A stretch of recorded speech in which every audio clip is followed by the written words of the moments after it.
जो क्वेश्चन वगैरह डल रहा है ना पॉलिटी के, वो सभी के लिए इंपॉर्टेंट है, तो सभी लोग बस देख के उनको याद कर लो, है ना। कोई भी चीज ऐसी नहीं जो फालतू हो, सब चीजें काम की ही है। और दूसरी बात ये है, यूपीएससी के अंदर आप ऐसा नहीं कर सकते हो कि सिर्फ कुछ पढ़ लिया जाए, इंपॉर्टेंट बता दो सर, सवाल ही नहीं है ना। अगर इंपॉर्टेंट पढ़कर ही सिलेक्शन होते ना, सभी के हुए होते अभी तक सिलेक्शन, तो ऐसा है नहीं।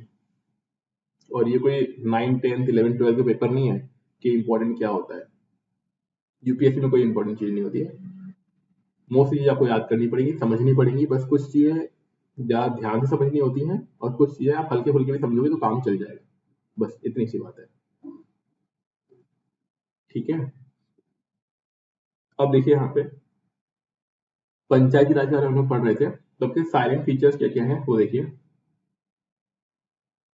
फीचर्स में, अच्छा स्ट्रेंथ आज काफी कम है, क्या हुआ, मैरिज वगैरह में चले गए क्या लोग?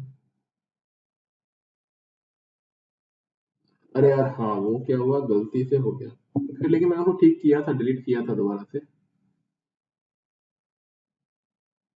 अच्छा अच्छा अच्छा, हाँ यार ये तो पता नहीं कैसे गलती से हो गया था।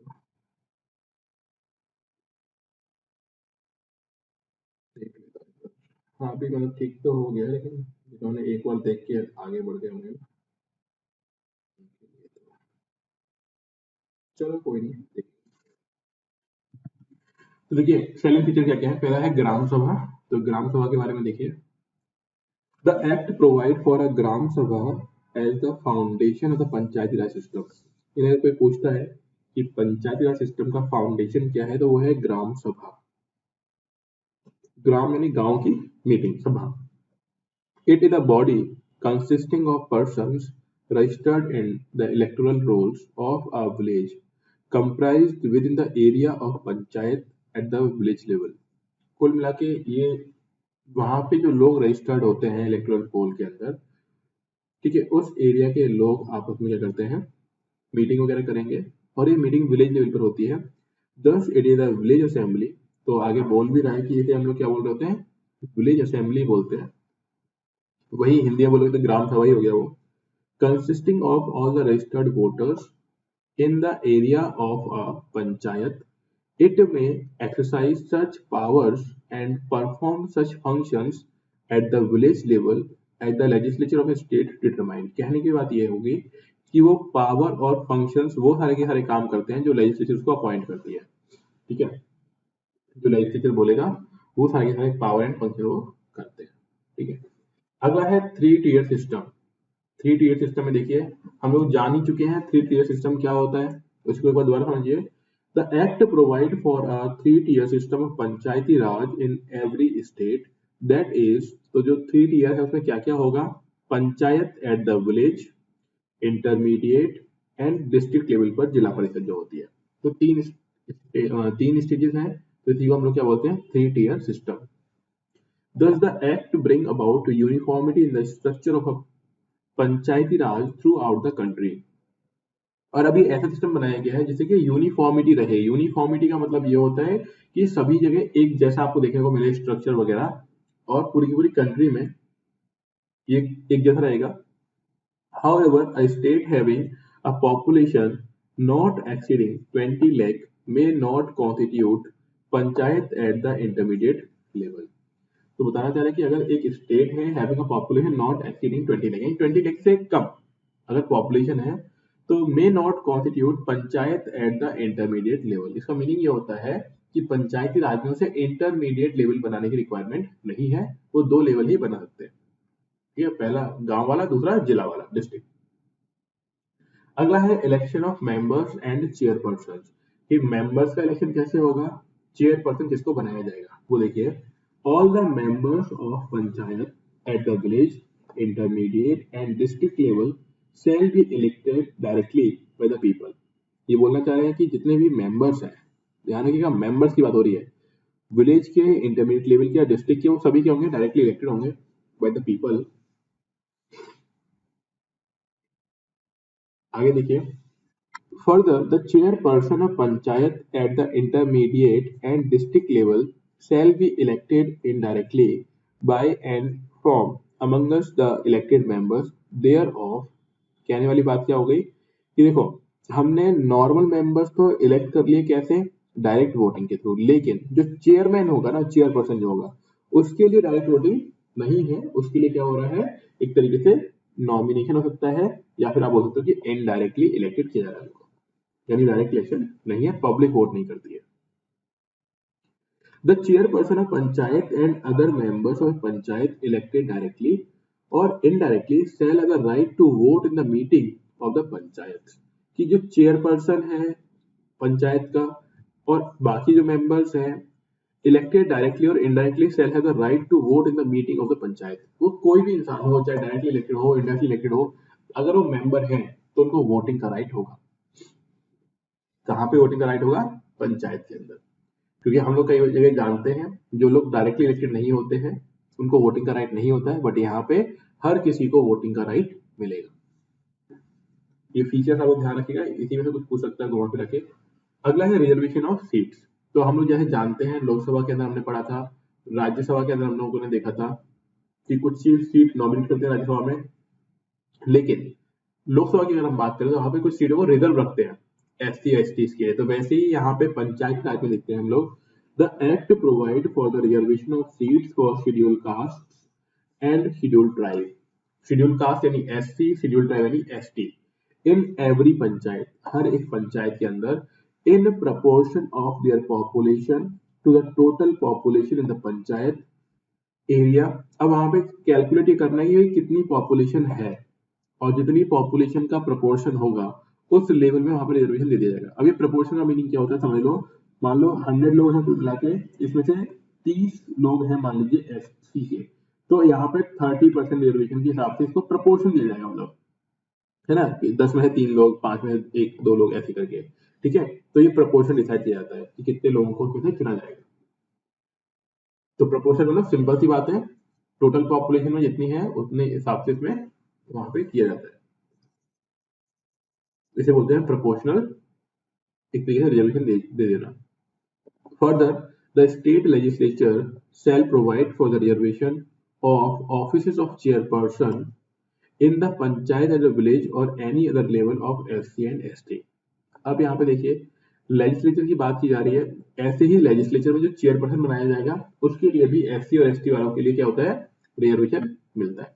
अगर मान लीजिए किसी एरिया में ST की पॉपुलेशन बहुत ज्यादा है तो मोस्टली जो मेंबर हो, वो चेयरमैन जो होगा वो ST कैटेगरी से ही बिलोंग कर रहा होगा, क्योंकि पॉपुलेशन का प्रोपोर्शन ज्यादा है, और जिसकी पॉपुलेशन का प्रोपोर्शन ज्यादा, तो हर बार उसी ग्रुप से लोग क्या बन रहे होंगे, चेयरपर्सन बन रहे होंगे। ठीक है, आगे देखिए, the act provides for the reservation of not less than 1/3 of the total number of seats for women. इसके अलावा यहाँ पे फीमेल को 1/3 रिजर्वेशन मिलता है, 1/3 सीट्स पर रिजर्वेशन मिलता है, including the number of seats reserve for women belonging to the SC and STs। तो ये बताना चाह रहा है कि हमें वो नंबर ऐड कर लेना है जो reserve for women belong to the SC और ST के लिए है, उनको मिलाकर, यानी कुल मिला के वुमेन कितनी होनी चाहिए, 1/3 होनी चाहिए टोटल नंबर की। Further, not less than 1/3 of the total number of offices of chairperson in the panchayat of each level shall be reserved for women। और ऐसे ही जो चेयरपर्सन बनाया जाएगा तो चेयरपर्सन में भी 1/3 सीट रिजर्व होगी वुमेन के लिए। ठीक है, तो यानी वुमेन को हम लोग नारी शक्ति को प्रमोट कर रहे हैं, तो 1/3 सीट्स को रिजर्व किया जाएगा हर एक लेवल पर। समझ में आ रही है बातें?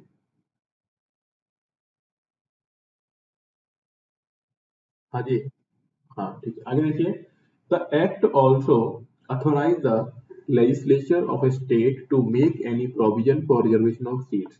इसके अलावा ये एक्ट ये भी डिसाइड करता है कि स्टेट यानी गवर्नमेंट जिसको जिसके लिए भी चाहे सीट रिजर्व कर सकती है, कहाँ पे, पंचायत के अंदर और चेयरपर्सन के लिए। तो पार्लियामेंट जिसको चाहेगी उसके लिए सीट रिजर्व कर सकती है। इन the panchayat at any level in favour of backward classes, backward class है जो OBC कैटेगरी में आते हैं उनके लिए भी सीट को रिजर्व किया जा सकता है, वो चीज यहाँ पे लिखी हुई है।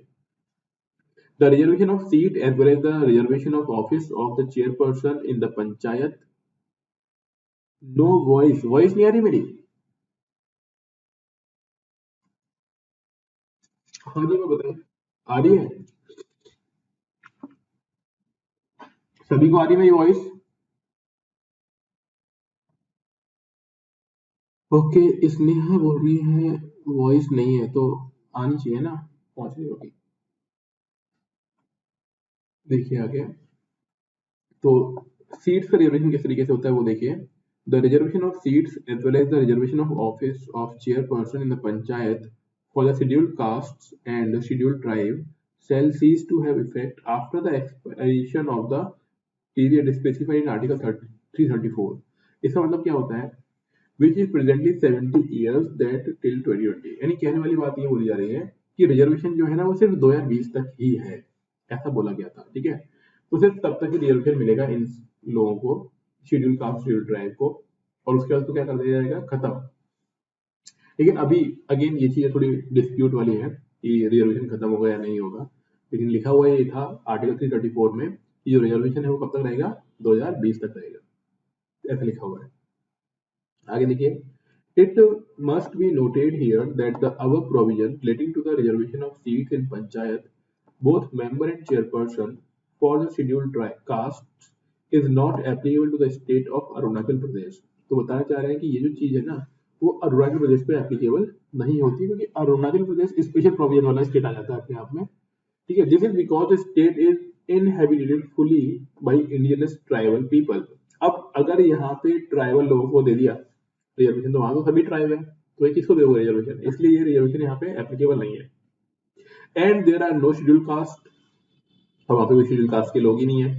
This provision was added later by the 83rd constitutional amendment act by 2000। कहने वाली बात ये हो गई कि शेड्यूल कास्ट और शेड्यूल ट्राइब के लिए वहां पर ही रिजर्वेशन मिलेगा जहां पर उनकी पॉपुलेशन होगी, और जहां पर पॉपुलेशन है ही नहीं वहां पे होगा ही नहीं रिजर्वेशन उनके लिए, ठीक है।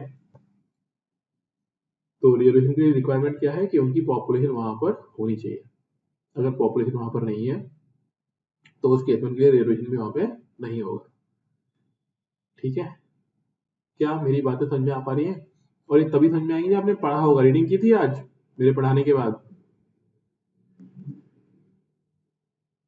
हाँ जी, पंचायती राज चैप्टर की रीडिंग की है आप लोगों ने?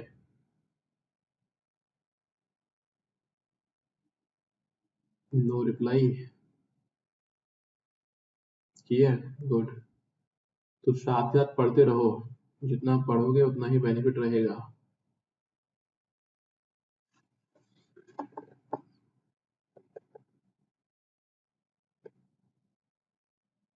आगे देखिए, ड्यूरेशन ऑफ पंचायत, कितना टेन्योर होता है पंचायतों का वो समझिए। The act provides for a 5-year term of office to the panchayat at every level. तो जैसे कि लोकसभा होता है 5 years के लिए, तो ये भी 5 year के लिए होता है। हाउएवर, देखिए, however it can be dissolve before the completion of its term, और ये हम जानते हैं कि बिफोर कंप्लीशन भी ये खत्म किया जा सकता है। जैसे हम हर बार जानते हैं कि बिफोर कंप्लीशन का मतलब क्या होता है कि 5 साल पूरे नहीं हुए, बीच में ही उसको क्या कर दिया गया, डिसॉल्व कर दिया गया। Further fresh selections of constitute a panchayat shall be completed before the expiry of its duration of 5 years, be in case of dissolution before the expiry of a period of 6 months from the date of its dissolution। अब देखो ये चीजें कुछ बोलना चाह रहा है, कुछ खास चीजें बोल रहे हैं यहाँ पे। क्या होगा अगर मान लीजिए बीच में डिसॉल्व हो जाती है ना अगर पार्लियामेंट, मतलब ये पंचायती राज, तो जो फर्दर इलेक्शन होंगे ना वो रिमेनिंग टाइम के लिए ही होते हैं, ठीक है। तो यहाँ पे लिखा हुआ है but where the reminder of the period for which the dissolved panchayat would have continued is less than 6 months, it shall not be necessary to hold any election for constituting the new panchayat of such period. यानी कहने वाली बात यह है कि अगर panchayat dissolve हो गई और 6 महीने से ज्यादा टाइम बाकी है, ठीक है, तो दोबारा इलेक्शन होंगे। लेकिन अगर 6 महीने से कम का टाइम है तो इलेक्शन तो दोबारा होंगे, लेकिन वो कितने सालों के लिए अगले काम रहेंगे, 5 सालों के लिए। और अगर 6 महीने से ज्यादा का टाइम है तो रिमेनिंग टाइम के लिए ही आने वाले लोग क्या रहेंगे, मेंबर रहेंगे पंचायत के। ऐसे समझ लो जैसे कि 3 साल बाकी है और डिसॉल्व हो गई, इलेक्शन होगा तो रिमेनिंग 3 साल के लिए ही वो लोग रहेंगे, अगले 5 सालों के लिए नहीं रहेंगे। ये बात समझ में आ पा रही है कि नहीं आ पा रही है?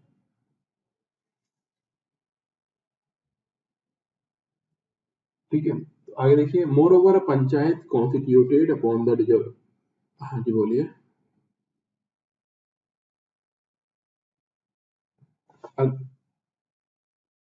हाँ, अगर डिजोल्व हो गया और 6 महीने से कम का टाइम है ना, तो 5 ईयर के लिए रहेंगे, और 6 महीने से ज्यादा का टाइम है तो सिर्फ रिमेनिंग टाइम के लिए ही वो लोग क्या रहते हैं, पंचायत के मेंबर बनते हैं।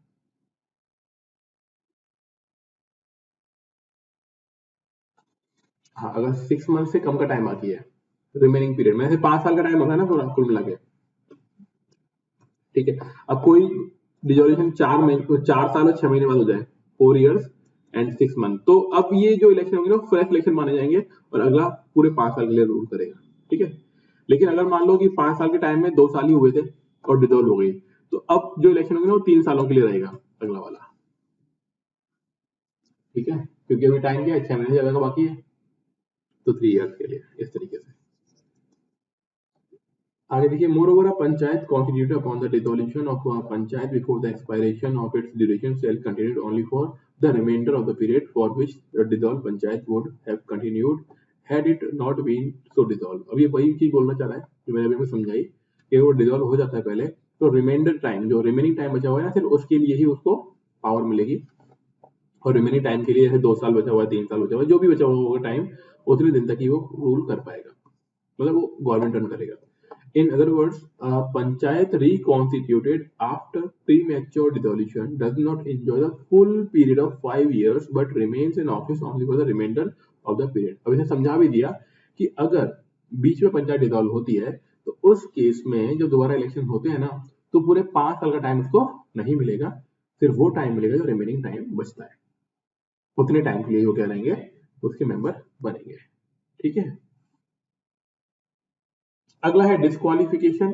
किसी भी पर्सन को कैसे डिस्क्वालीफाई कर सकते हैं, तो देखिए, a person shall be disqualified for being chosen as for or for being member of panchayat if he is so disqualified. ये बताना चाह रहा है कि ये जो नीचे दिए गए कॉजेज हैं, अगर इनमें से किसी में भी कोई इंसान आता है तो उसको डिस्क्वालीफाई किया जा सकता है। क्या क्या, पहला, under any law for the time being in force for the purpose of election of the legislature of the state concerned। ठीक है, मान लीजिए कि स्टेट में भी जो है इलेक्शन फाइट कर रहे हैं, और कहीं और किसी और लॉ के थ्रू, किसी और नियम कायदे के थ्रू में किसी और पर्पज के लिए वो इलेक्शन फाइट कर रहा है, तो उस केस में गया। ठीक है, under any law made by the state legislature, और कोई अलग नियम बना दिया स्टेट लेजिस्लेचर ने, ठीक है, डिस्क्वालिफिकेशन के लिए, तब भी वो हट जाएगा। ठीक है, यानी पार्लियामेंट के पास पूरी पावर है कि कौन कौन से बेसिस पर किसी पर्सन को हटाया जा सकता है, ये बनाने का राइट है उसके पास। However, no person shall be disqualified on the ground that he is less than 25 years of age if he has attained the age of 21 years। इसका मतलब ये होता है कि पंचायत के इलेक्शन फाइट करने के लिए जो मिनिमम एज रिक्वायरमेंट है वो कितनी है, 21 साल। लिख लो इसको साइड में, पंचायत के इलेक्शन फाइट करने के लिए जो मिनिमम एज क्राइटेरिया है वो कितना है, 21 ईयर्स, जबकि लोकसभा के इलेक्शन फाइट करने के लिए मिनिमम एज कितनी है,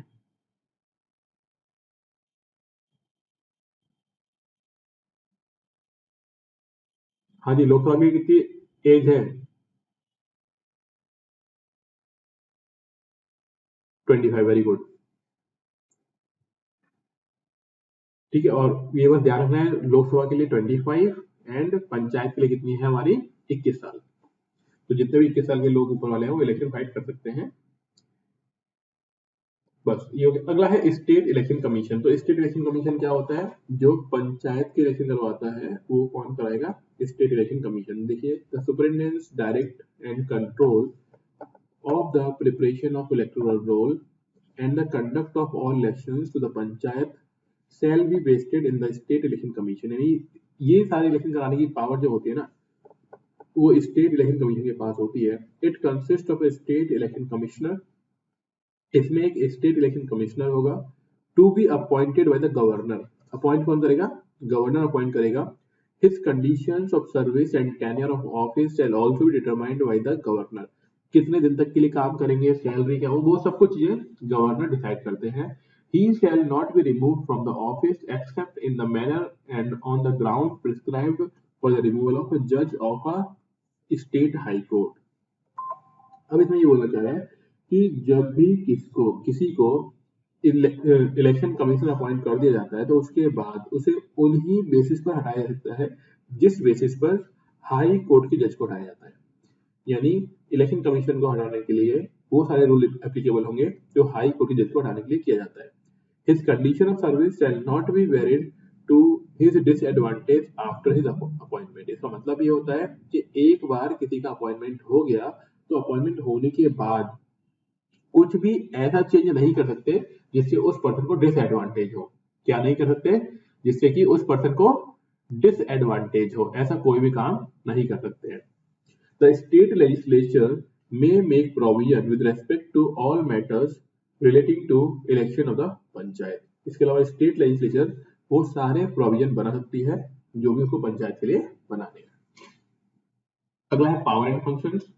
The state legislature may endow the panchayat with such powers and authorities as may be necessary to enable them to function as institution of self government।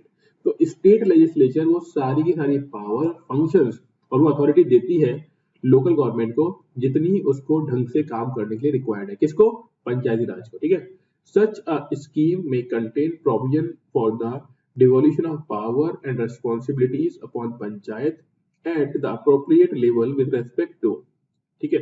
अभी पंचायत के पास कौन कौन सी पावर है, कितना वो काम कर सकते हैं, वो यहाँ पे दिया हुआ है। तो पहला कैसे कैसे डिफाइन करना है पावर ऑफ फंक्शन को? The preparation of plan for economic development and social justice. पहला काम तो ये है कि इकोनॉमिक डेवलपमेंट को ध्यान रखना है और सोसाइटी में सभी लोगों को जस्टिस मिल पाए, इस पर फोकस करना है। The implementation of scheme for economic development and social justice as may be entrusted to them. और ऐसा जस्टिस और ऐसी इक्वलिटी डेवलप करनी है जो सभी लोगों के मन में ट्रस्ट डेवलप कर रही हो, including those in relation to the 29th matter listed in the 11th schedule। और इसके लिए हमने पढ़ाई है अलग से 11th शेड्यूल बनाया गया है जिसमें कितने मैटर लिखे हुए हैं?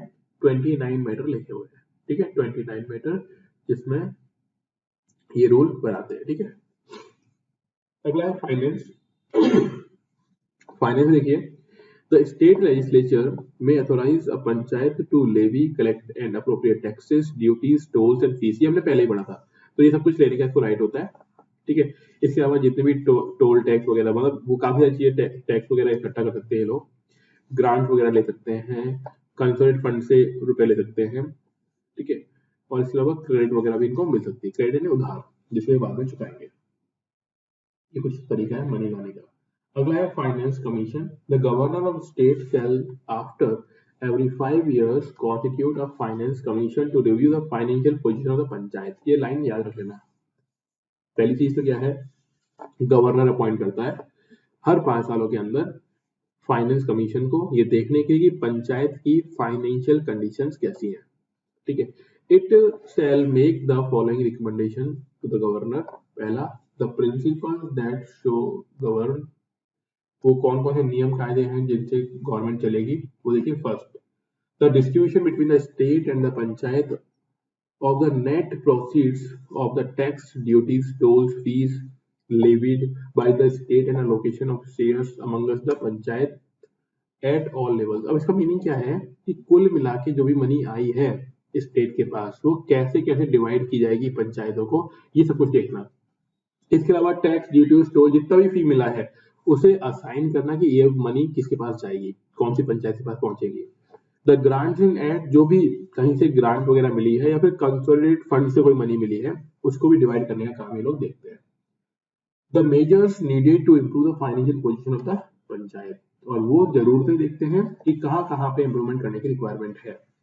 Any other matter referred to it by the governor in the interest of the sound finance of panchayat. इसके अलावा अगर गवर्नर ने कोई और चीज या कोई और काम दे दिया कि इस चीज को देखिए और ये पब्लिक की फाइनेंस की भलाई में है, फिर उस पंचायत की फाइनेंस की भलाई के लिए है, तो वो चीज भी यहाँ पे देखी जाती है।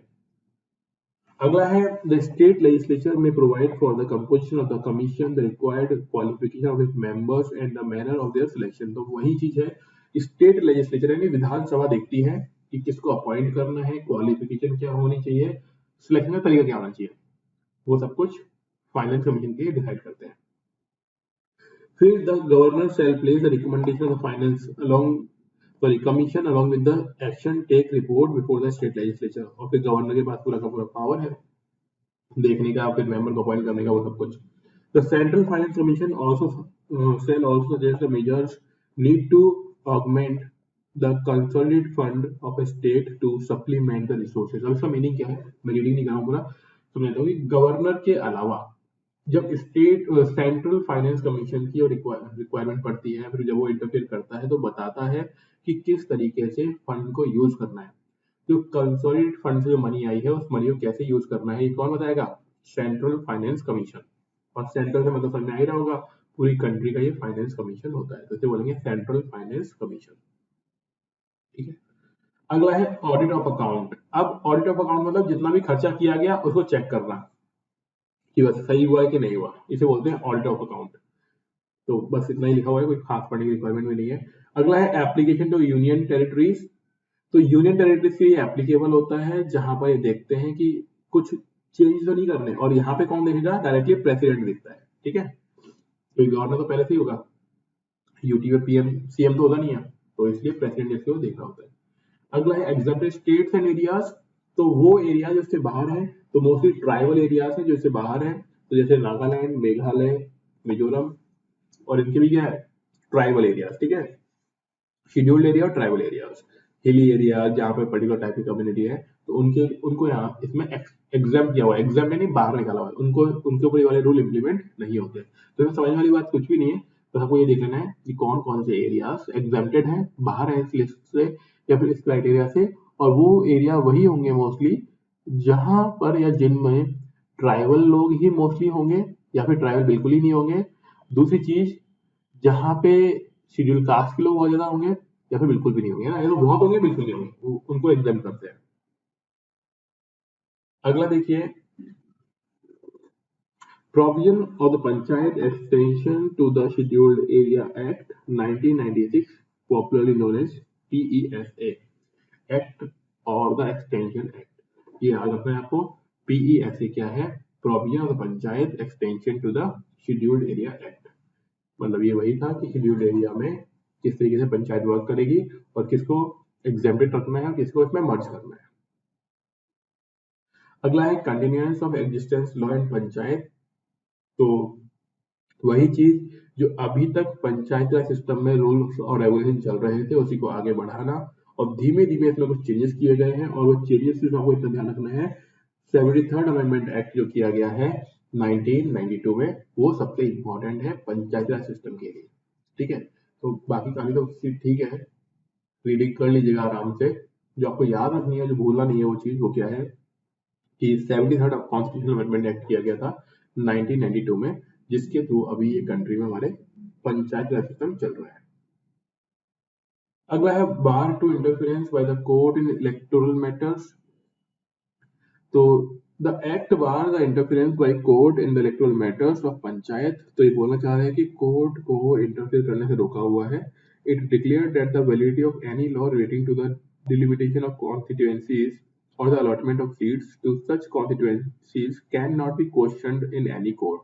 तो वही चीज है कि बोल रहा है कि क्वेश्चन कोई भी कोर्ट में नहीं उठ सकता है. तो हम लोग क्या जानते हैं कि भैया क्वेश्चन तो उठ ही जाएगा कोर्ट में. क्यों? क्योंकि कहीं पे भी ऐसा बोला जाता है ना कि कोर्ट नहीं जा सकते, तो कोर्ट क्या बोलता है कि हमारे पास आना क्या है, कॉन्स्टिट्यूशन का बेसिक स्ट्रक्चर है, मूल ढांचा. ठीक है, तो बस लिखा हुआ था कि कोर्ट इंटरफेयर नहीं करेगा, लेकिन रियलिटी ये है कि कोर्ट इंटरफेयर कर सकता है. अब जो चीज है वो है 11th शेड्यूल में कौन कौन से टॉपिक्स लिखे हुए हैं. तो बेसिकली 11th शेड्यूल में 29 टॉपिक लिखे हुए हैं. पढ़ने की रिक्वायरमेंट है, अगर कोई याद कर सकता है तो याद कर लो, नहीं तो अल्टीमेटली अगर एक सिंपल लाइन में बोलूं तो वो सारी चीजें लिखी हुई हैं जो किसी भी विलेज एरिया में की जा सकती है. जैसे कि एग्रीकल्चर है, लैंड इंप्रूवमेंट है, सॉइल कंजर्वेशन है, वाटर मैनेजमेंट है, animal husbandry, fishery, social forestry, minor forest, small scale industries, khadi, village, rural housing, drinking water. यानी मोस्टली वो चीजें होंगी जो रूरल एरियाज में की जा सकती हैं. Fuel and fodder, road, bridge वगैरह, rural electrification, energy sources, poverty alleviation, education, training, adult and non formal education, libraries, cultural activities. अब ये बहुत सारे दिए हुए हैं ना, तो करना क्या है, भले ही याद हो ना हो, हमें ये इतना आना चाहिए कि हम उनको देख कर ये समझ पाए कि ये इसमें हो सकती है नहीं। बस भले ही याद ना हो, ये हमें देख कर ये मालूम पड़ना चाहिए कि ये उन मैटर्स जो 29 मैटर्स है उसमें आता है नहीं आता है, मतलब 11th शेड्यूल में है कि नहीं है, और पंचायती राज से जुड़ा हुआ है या नहीं जुड़ा हुआ है। बस इतनी ही चीज आपको यहाँ पे नोटिस करनी है। अगला है कंपलसरी एंड वॉलंटरी प्रोविजन। तो कंपलसरी का मतलब होता है जिनको फॉलो करना ही करना है, और वॉलंटरी का मतलब होता है फॉलो करो तो ठीक, नहीं करो तो भी कोई दिक्कत नहीं है। Now we will identify separately the compulsory, obligatory or mandatory and voluntary provisions of the 73rd Constitutional Amendment Act. तो यहाँ पे बस डिवाइड कर दिया है दो तरीके से, एक तो है कंपलसरी और दूसरा है वॉलेंट्री। सॉरी, कंपलसरी में क्या होगा कि भाई विलेज का ग्रुप बनाना है, ग्राम सभा बनानी है, इसके अलावा पंचायत का इस्टेब्लिशमेंट करना है डिस्ट्रिक्ट लेवल पर, इंटरमीडिएट लेवल पर और लोकल लेवल पर, ठीक है।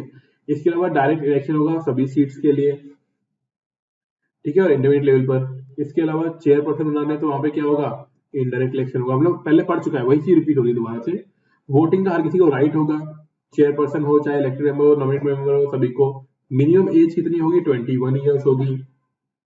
सीट किन लोगों के लिए रिजर्व होंगी, एसटी और एससी के लिए रिजर्व होंगी। 1/3 सीट इसलिए रिजर्व होंगी, वुमेन के लिए रिजर्व होंगी। टेन्योर कितने सालों का होगा, 5 सालों का होगा, ठीक है। इसके लिए एक क्या बनाया जाएगा, स्टेट इलेक्शन कमीशन बनाया जाएगा जो इलेक्शन करवाएगा। और खर्चा पानी देखने के लिए स्टेट फाइनेंस कमीशन होगा, जो भी हर 5 साल के बाद बनाया जा रहा होगा। बहुत सिंपल सा है, एक बार आप रीडिंग करेंगे आपको सारी चीजें समझ में आ रही होंगी। तो ये तो हो गई कंपल्सरी बात है। अब वॉलेंट्री क्या है, अब वॉलेंट्री तो देखो बहुत कुछ होता है, मन मर्जी है, करना है तो करो, नहीं तो मत करो। क्या होता है, एंडोइंग द ग्राम सभा with powers and function of village level की सारी सारी पावर ग्राम सभा को दे देनी चाहिए, ठीक है, विलेज लेवल पर। अगला है, नेक्स्ट देखिए, determining the manner of elections of the chairperson of the village panchayat, और प्लस वो तरीके डिसाइड करना जिसके थ्रू विलेज पंचायत में चेयरपर्सन को चुना जाएगा। Giving representation to the chairperson of village panchayat in the intermediate panchayat और इन केस ऑफ, ठीक है, मतलब हर जगह रिप्रेजेंटेशन देना। तो अभी देखो वॉलेंट्री वाले ना, आराम से आप पढ़ लेना एक बार। अल्टीमेटली होना क्या चाहिए, जैसे जो बड़ा बड़ा बातें चीज सोच सकते हो कि रुपया मिलना चाहिए, ग्रांट्स मिलनी चाहिए, हेल्प होनी चाहिए, टोल टैक्स या फिर जो टैक्स है वो बढ़ने चाहिए, इलेक्ट्रिफिकेशन होना चाहिए, सेल्फ गवर्नमेंट डेवलप होनी चाहिए, ठीक है। और जितनी भी आप चीजें सोच सकते हो ना गाँव में क्या होना चाहिए, वो सब कुछ यहाँ पे आप ऐड कर सकते हो। लेकिन अल्टीमेटली जो कंपलसरी है, मैंडेटरी है, वो आपको याद होनी चाहिए। वॉलेंट्री वाले अगर नहीं भी है तो कोई दिक्कत नहीं है। तो ये हो गया। अगला है पीसा एक्ट। क्या है, पीईएसए एक्ट ऑफ 1996, इसे एक्सटेंशन एक्ट के नाम से भी हम लोग जानते हैं। और क्योंकि यहाँ पीसा इसमें आ रहा है तो हमको ये तो मालूम पड़ ही रहा होगा कि ये पंचायत से रिलेटेड है, किसी न किसी तरीके से पंचायत से जुड़ा हुआ है, ठीक है। तो किस तरीके से पंचायत से जुड़ा हुआ है, कभी किसी ने पढ़ा है पीसा एक्ट क्या होता है?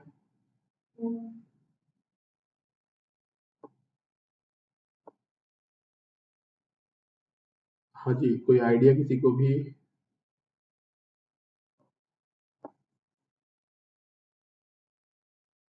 ठीक है, देखिए, मेरी वॉइस तो आ रही है ना सभी को? हाँ जी, वॉइस आ रही है मेरी? देखिए, the provision of part 9 of the constitution relating to the panchayat are not applicable to the fifth schedule area. Fifth schedule यानी ट्राइबल एरिया होते हैं, उनके ऊपर इम्प्लीमेंट नहीं होती है ये चीजें। तो क्या बोलना चाह रहे हैं यहाँ पे, आगे समझिए। However, the Parliament may extend these provisions to such areas subject to such exceptions and modifications as it may specify. Under this provision, the Parliament has enacted the provision of the Panchayat Extension to the Scheduled Area Act 1996, popularly known as the PESA PESA Act of the Extension। मतलब कहने वाली बात यह है कि जो पंचायत की जो भी पावर है या जो पंचायत सिस्टम है उसको शेड्यूल्ड एरिया के लोगों तक, या फिर जो शेड्यूल्ड एरिया है वहां पर भी इसको प्रमोट करना, इसके लिए जो एक्ट बनाए गए उसे हम लोग इस नाम से जानते होते हैं पेशा, ठीक है। At present, 2019, 10 states have fifth scheduled areas. These are, अभी कौन कौन सी स्टेट है देखिए, 10 स्टेट्स दी हुई है। आंध्र प्रदेश, अभी याद नहीं कर रही हो, समझ लो नाम क्या क्या है। Andhra Pradesh, Telangana, Chhattisgarh, Gujarat, Himachal Pradesh, Jharkhand, Madhya Pradesh, Maharashtra, Orissa, Rajasthan. All the 10 states have enacted requisite compliance legislation by the amending the respective Panchayati Raj act, यानी इन स्टेट्स के अंदर पंचायती राज एक्ट में चेंजेस किए गए हैं। ठीक है, सेम नहीं है, चेंज किया गया है। अगला है objective of the act. Objective क्या होगा, देखो सिंपल सी बात समझ लो। ऑब्जेक्टिव ये होगा कि ज्यादा लोगों तक पहुंचे चीजें, ट्राइबल कम्युनिटीज को सेफ्टी फील हो, ठीक है, उनके वेलफेयर के लिए चीजें की जाए।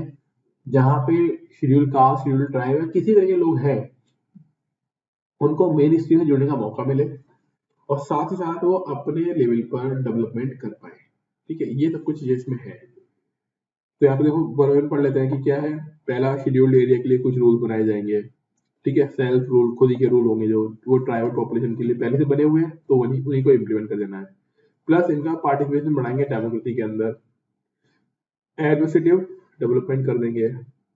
ट्रेडिशन और कस्टम जो है उनको सेफ्टी प्रोवाइड करेंगे। इसके अलावा ट्राइबल लोग जो रिक्वायरमेंट है उनको फुलफिल करेंगे। इसके अलावा हायर लेवल, यानी जो लेवल करेंटली है उसको आगे इम्प्रूव करना है। तो ये तो हमारा मोटिव ही होता है। तो अगर याद नहीं भी हो तब भी आप नॉर्मली लिख सकते हो कि भाई करोगे क्या, कि करंट लेवल से उनको अपलिफ्ट कर देंगे जितना भी वो अपलिफ्ट हो सकते हैं। ठीक है, तो नॉर्मल चीजें देखो, अब हर चीज रटने की नहीं होती है, कुछ चीज समझ के भी कर सकते हो आप। तो एक टॉपिक और देख लीजिए फटाफट से, ये features of the act. Features क्या क्या है देखिए। द फीचर्स और द प्रोविजन ऑफ द पीसा एक्ट आर, तो कई लोग पेशा बोलते हैं, कई लोग पीसा बोलते हैं, तो जो आपको ठीक लगे वो बोल लेना। PESA है basically. The state legislation on the panchayat in the scheduled area shall be in consonance with the customary laws, social, religious practice and traditional management practice of community resources। कहने वाली बात ये है कि स्टेट लेजिस्लेशन, जो state जो rule बनाती है पंचायत के लिए, शेड्यूल्ड एरिया, शेड्यूल्ड कास्ट के लिए, तो वो आगे कस्टम को देख के बनाती है। रैंडम रूल नहीं बनाएगी, वही कस्टम को देखते हुए वहां पे रूल्स और रेगुलेशन बनाए जाते हैं और फिर उनको मैनेज करते हैं। A village shall ordinarily consist of a habitation of a group of habitation or a hamlet or a group of hamlet। अब ये क्या बोलना चाह रहा है कि बहुत बड़ा एरिया है, वहां पे कुछ लोग रहते हैं, तो उन लोगों के झुंड को क्या बोलते हैं, हैमलेट बोलते हैं। तो जो उनका ट्रेडिशन है, जो उनकी कम्युनिटी है ना, उसके हिसाब से उनको मैनेज किया जाता है, उनके हिसाब से इसको मैनेज किया जाएगा। अगली चीज, every village shall have a gram sabha consisting of persons whose names are included in the electoral rolls। जो भी इंसान ग्राम सभा का होगा उसका नाम वहां की वोटर लिस्ट में होना चाहिए, वहां की वोटर लिस्ट में उसका नाम होना चाहिए। ग्राम सभा, एवरी ग्राम सभा shall be competent to safeguard and preserve the tradition and custom of the people। अब ग्राम सभा का काम क्या होता है कि वहां पे रहने वाले लोगों के कस्टम और ट्रेडिशन को प्रिजर्व करे। प्रिजर्व करने का मतलब ये है कि बना के रखे, कस्टम वगैरह खत्म ना हो जाए उनका, ये देखने का काम होता है। ठीक, कल्चरल चेंजेस देखने हैं, आइडेंटिटी, कम्युनिटी रिसोर्स, इन सभी चीजों को बना के रखना है। अगला है एवरी ग्राम सभा शैल क्या करेगी, approve the plan, programmes and project for social economic development before they are taken up implementation of the panchayat at the village level. कहने की बात ये है कि ग्राम सभा का काम ये होगा कि पंचायत लेवल पर जो भी कुछ किया जा रहा है उसकी देखभाल करना डेवलपमेंट के लिए, and by responsible for the identification of beneficiary under poverty alleviation and the other programs। और ये आइडेंटिफाई करना कि इन प्रोग्राम से कितने लोगों को फायदा हो रहा है। दूसरी बात, ऐसे प्रोग्राम चलाना या फिर ऐसे काम करना जिससे पॉवर्टी खत्म हो जाए। पॉवर्टी एलिवेशन यानी पॉवर्टी खत्म हो जाए, कम हो जाए, उसे बोलते हैं पॉवर्टी एलिवेशन। 6 नंबर है, every panchayat at the village level shall be required to obtain from the gram sabha a certification of utilization of funds. और हर जितना भी फंड वगैरह खर्च होगा ना उसका सर्टिफिकेट वगैरह होगा, यानी अल्टीमेटली ये मॉनिटर करना कि फंड वेस्ट तो नहीं जा रहा है, यानी फंड सही जगह पे खर्च हो रहा है कि नहीं हो रहा है, ये चीज देखी जाती है। अगला है रिजर्वेशन ऑफ सीट्स। हम लोग पढ़ ही चुके हैं, शेड्यूल एरिया शेड्यूल ट्राइब के लिए सीट्स पहले से रिजर्व होती है, वही चेयरपर्सन उसके लिए है ना, ये सब कुछ नॉर्मल चीज है। एक बार रीडिंग करोगे, है ना, क्योंकि हर चीज पढ़ाने की नहीं है, हम लोग समझ के तो उसके बाद बस आप एक बार रीडिंग करिएगा। अगला है the state government may nominate such scheduled tribes which have no representation in the panchayat at the intermediate level or the panchayat at the district level। ठीक है, तो द स्टेट गवर्नमेंट में नॉमिनेट, कुछ tribes को वो nominate कर सकती है, but such nomination shall not exceed 1/10 of the total member of the elected in the panchayat. लेकिन जो नॉमिनेशन होगा ना 1/10 से ज्यादा नहीं होना चाहिए, 100 में से 10 लोग, सिर्फ इतने ही लोगों को नॉमिनेट किया सकता है, और 10 में से एक ही इंसान। अगला द ग्राम सभा और the panchayat at the appropriate level shall be consulted before making the acquisition of land in the scheduled area for development projects and before resettling or rehabilitating person affected by such projects in the scheduled area। कुल मिला के ये बात है, resettle करना और रिहेबिलिट करना। जितने भी लोग हैं जो ट्राइबल एरिया में रहते हैं, जो झुग्गी झोपड़ी या फिर ऐसे मान लो कि बिल्कुल अलग आदिवासी टाइप के लोग हैं ना, उनको मेन स्ट्रीम में लेके आना और जितने भी बेनिफिट हो सकते हैं वो बेनिफिट उनको दिलाना, ये काम इन लोगों का है। और ये कौन देते हैं, पंचायत लेवल पर देखा जाएगा, और मॉनिटर कौन करेगा, वो जो ग्राम सभा होती है, और फिर उसको ऊपर से जिला वाला मॉनिटर कर रहे होंगे। अगला प्लानिंग करना, मैनेजमेंट करना कि वाटर बॉडीज कैसे काम करेंगे शेड्यूल्ड एरिया में पंचायत लेवल पर। अब ये कुछ काम है, तो जिन्होंने भी गांव देखा हुआ है ना, तो गांव में जो भी प्रॉब्लम होती है उन सभी को सॉल्व करने की बातें यहाँ पे बताई गई है। The recommendation of Gram Sabha for the Panchayat at the appropriate level shall be mandatory to for grants of prospecting license और माइनिंग लीज, यानी कोई माइन वगैरह, कोई रिसोर्स वगैरह, कोई मिनरल वहां पर है तो उस मिनरल को माइन करने के लिए लाइसेंस वगैरह भी दिए जाते हैं। इसके अलावा कोई ग्रांट्स वगैरह, यानी कहीं से कंसेशन मिल रहा है, ठीक है, उसके लिए भी रिकमेंडेशन वगैरह भेज सकते हैं कि मनी अर्निंग होनी चाहिए, वहां पे मनी आनी चाहिए। इसके अलावा शेड्यूल्ड एरिया जो हम लोग पढ़ चुके हैं, तो देखिए while endowing panchayat in the scheduled area with such powers and authority as may be necessary to enable them to function as institution of self government, यानी कुल मिला के पंचायती राज को इतनी पावर दे देना कि वो अपने अकॉर्डिंग अपने एरिया को डेवलप कर पाए और जो भी रिक्वायर्ड चीजें हैं उनको यूज कर पाए। ठीक है, तो लिखा हुआ है द ग्राम सभा आर एंडोड स्पेसिफिकली विद, कि कौन कौन चीजें उनको दी गई है। तो एक बार देख लो, अरे बहुत सारी खत्म ही नहीं हो रही है, तो क्या क्या है वो देखो। The power to enforce prohibition और टू रेगुलेट और restrict the consumption of any intoxicant, मतलब वही मादक पदार्थों को यूज नहीं करना है। ठीक है, ownership of minor forest produce, जो छोटी छोटी चीजें होती है ना जंगल की, वो कौन, उसका मालिक कौन होगा। Power to prevent alienation of land in the scheduled area and make appropriate action to resolve any unlawful aligned land, यानी कोई भी डिस्प्यूट होता है ना, मान लीजिए कोई शेड्यूल्ड कास्ट के लोगों की जमीन थी, किसी और ने ले ली, तो उन डिस्प्यूट को देखना, हालांकि खरीद नहीं सकते वो लोग, लेकिन खरीद लिए तो उसके लिए क्या करना है। The power to manage village market, market को मैनेज करना, मनी उधार वगैरह दी गई है वो उसको देखना, कंट्रोल करना इंस्टीट्यूशन को, फंक्शंस वगैरह को चेक करना कि कौन सा काम कैसे किया जा रहा है। Then the power to control local plants and resources for such plants including tribal sub plants। अब देखो कुल मिला के आपको क्या समझ में आ रहा होगा पूरे के पूरे अब आने वाले फ्रेम में, कि घुमा फिरा के वो सारी बातें बोली जा रही है जिससे गांव का डेवलपमेंट हो पाए और गांव में प्रॉब्लम्स क्रिएट हो रही है, जिस तरह की भी दिक्कतें हैं वो खत्म हो जाए। तो इसके लिए बोला गया कि प्लानिंग करेंगे, रिसोर्स को यूज करेंगे, कंजम्पशन को एक तरीके से कम करेंगे, तो वो सब चीजों को यहाँ पे बोला जा रहा है। पूरी कहानी याद रखने की बिल्कुल जरूरत नहीं है, प्रीलिम्स के पॉइंट ऑफ व्यू से सिर्फ तीन चीजें इंपॉर्टेंट है। एक तो कौन से स्केड्यूल में है, कौन सा अमेंडमेंट किया गया है, अमेंडमेंट का नंबर क्या है, और उसमें बेसिक मेन प्रोविजंस क्या क्या है। बस पूरी कहानी याद करने की रिक्वायरमेंट नहीं है, बस पढ़ जरूर लेना 2-3 बार, लेकिन याद उतना होना चाहिए कि प्रोविजन क्या क्या है और क्यों लाया गया इस चीज को। ठीक है, तो मैं भी बस इतना ही रखता हूँ क्योंकि आज क्या हो रहा है, जुकाम हो रहा है और नीचे होके बोला नहीं जा रहा, पता नहीं कैसे हो गया था, सुबह उठने से हो गया होगा मे बी। तो यहाँ तक आप रीडिंग करिए और आपसे रिक्वेस्ट होगी कि आप लोग साथ साथ पढ़ते हुए चलो, अगर साथ साथ नहीं पढ़ोगे तो चीजें छूट जाएंगी। ठीक है, और जिन नौ ने भी टाइम गलत देखा तो उनके लिए सॉरी, क्योंकि टाइम वो 9:45 लिख रहा था, 10:45 हो गया था।